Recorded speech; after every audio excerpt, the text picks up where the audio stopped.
Now, the other day I did a video comparing the books and comics of the new Star Wars canon against the books and comics of the old expanded universe, now called Legends.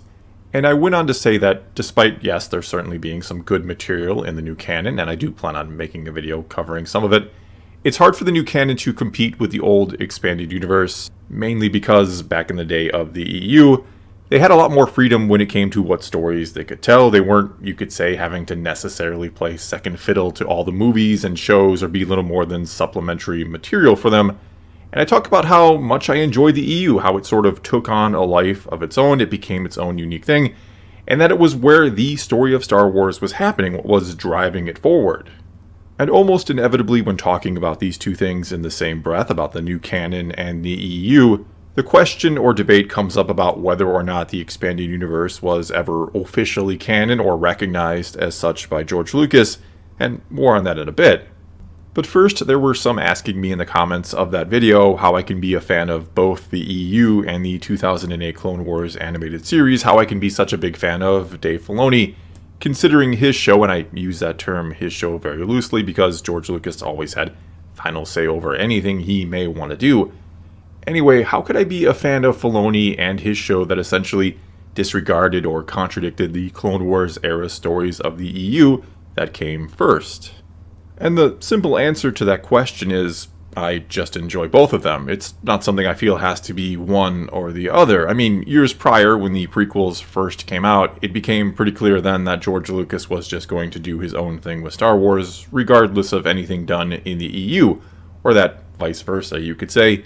He wasn't sharing his own ideas for Star Wars, or at least not all of them, with EU authors, though he would still sometimes take ideas from them. For example, here in Heir to the Empire, Darth Vader and Palpatine get referred to as Dark Jedi, not Sith, and that's because Timothy Zahn, the author of the book, thought that the Sith were a race of beings that Darth Vader was the Dark Lord of. Furthermore, the idea of Coruscant was originally from Zahn, and was later taken, adjusted, and used by Lucas in the prequels. And to me, this is all good and fine. If George Lucas, the creator of it all, is going to tell a Star Wars story, I want him to tell it however he wants to, beholden to no one and nothing else, though I do think it's great that he took ideas from the EU from time to time. For me, Lucas doing his own thing, again with his own creation, doesn't delegitimize the stories of the EU or make them lesser. It just, as Lucas himself has been quoted as saying, makes them a different version of Star Wars, a different canon version of Star Wars, one that tried very, very hard to honor his, and is recognized by Lucas as a sort of parallel universe to his own, and that's licensed by Lucasfilm as Star Wars, thus making it Star Wars. It's just not exactly canon to his own version of Star Wars.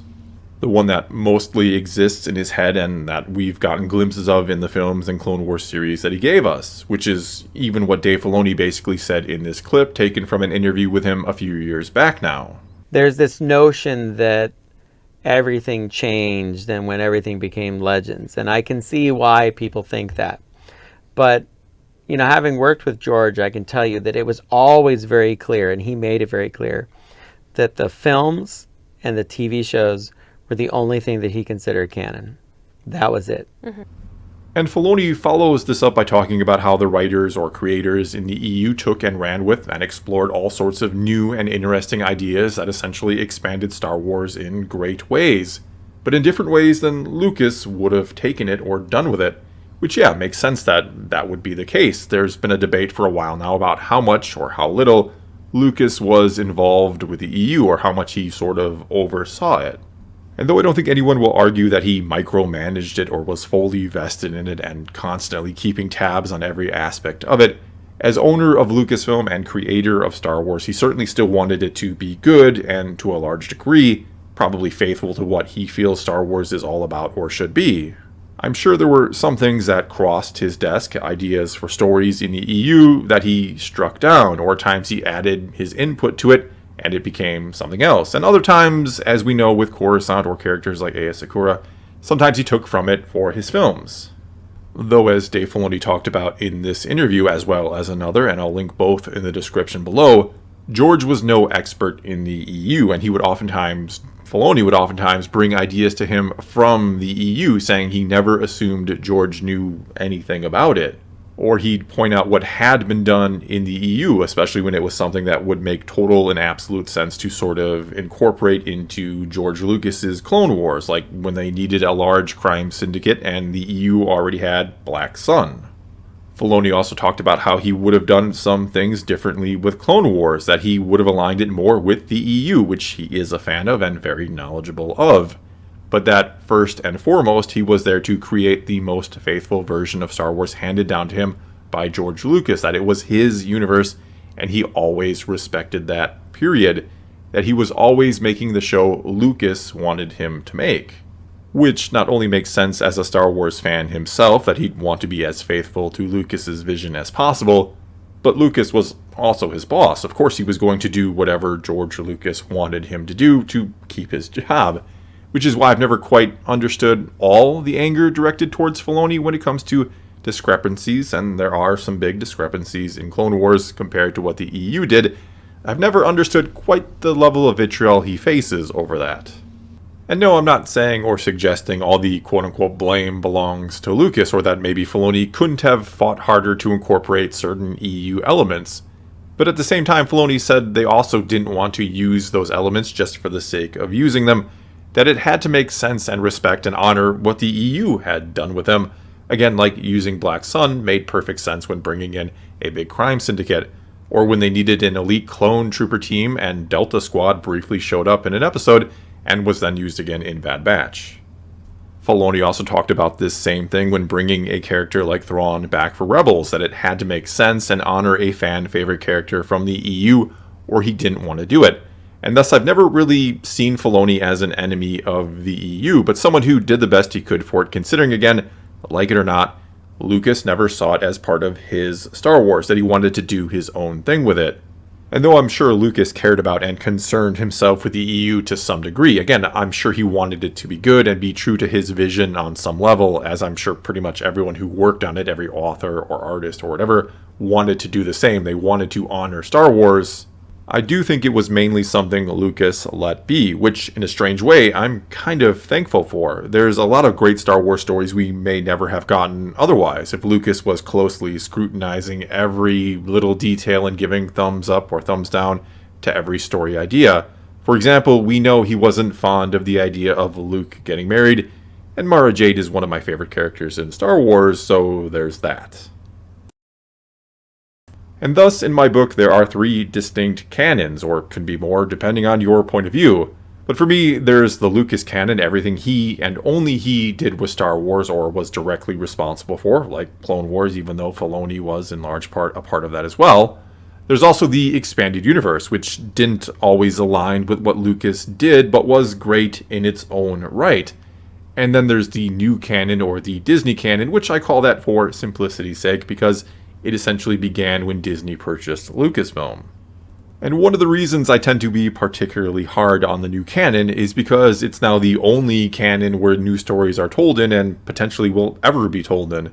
And I'd probably be a bit more forgiving if getting it didn't mean the cancellation of the expanded universe or being relegated to Legends status, especially when there was a promise made when the new canon started that everything henceforth would be consistent across every medium, be it movies, shows, books, comics, games, or whatever.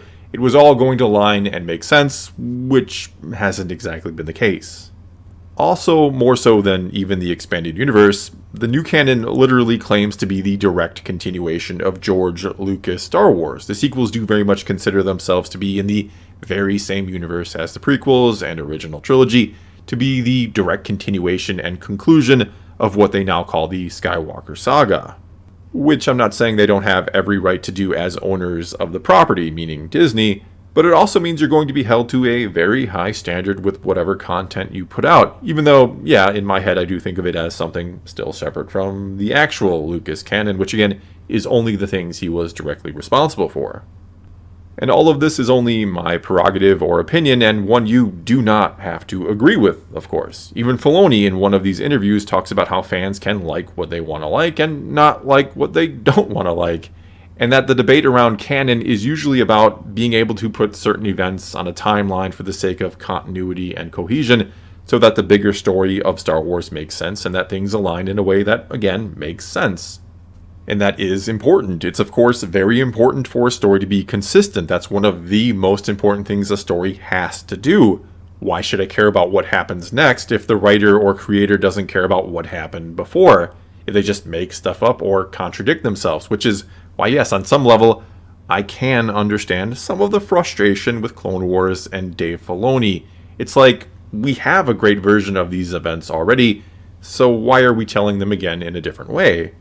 That very same frustration is felt about the new canon by many fans. We had decades of material that covered the post-Return of the Jedi time period, and a lot of it was beloved and pretty fantastic. So why is Disney retelling it all? Why don't they just maybe move ahead a few hundred years into the future and tell the story there? And the answer to that is, well, pretty much all fans wanted to see the original characters and actors on the big screen one more time. And doing that would make Disney more money than something completely original or something set in the far future. And even in the new canon itself, as I was kind of alluding to before, we've had things essentially retconned by none other than, well, Dave Filoni, which in my opinion was frustrating, but yeah, kind of cool to see Kanan in the first episode of Bad Batch, even though it conflicted with how Order 66 went down for him in a comic book. And then I think it was perfectly acceptable when he retconned how the Siege of Mandalore went down in the Ahsoka novel, because I wanted his ending of the Clone Wars series, much like how I wanted George Lucas' versions of Star Wars when he does Star Wars. Not to mention it was only shown in interlude chapters in that book, and most of the rest of the book can pretty much remain intact. But anyway, in closing here, yeah, I absolutely do understand the frustration felt by many fans over the canon, over the EU, how it was treated, how the new canon works, all of that. I feel that frustration too. As I said, consistency is one of the most important parts of telling a story. You can't just have random events happen or change your mind about what happened before to do something differently now. And yet that very thing seems to happen quite a bit with the larger story of Star Wars. And you can pick who you want to blame for that, or you can just try and enjoy the parts of Star Wars you want to enjoy, which doesn't mean we can't criticize it from time to time or debate and discuss which versions are better and why. But at the end of the day, though I have my opinions on it, certainly, and I do like to express them, I'm all for people simply enjoying whatever they want to enjoy. Well, that's all I've got for this time. Now it's your turn to take to the comments below and tell me what you think about all this. How much do you think Lucas was involved with the EU? Should he have tried to be more consistent with it when telling his stories, or was it his story to tell the way he wanted to tell despite what someone else had done with it? Whatever the case may be, leave a comment below and let's talk some Star Wars. And until next time, thanks for watching.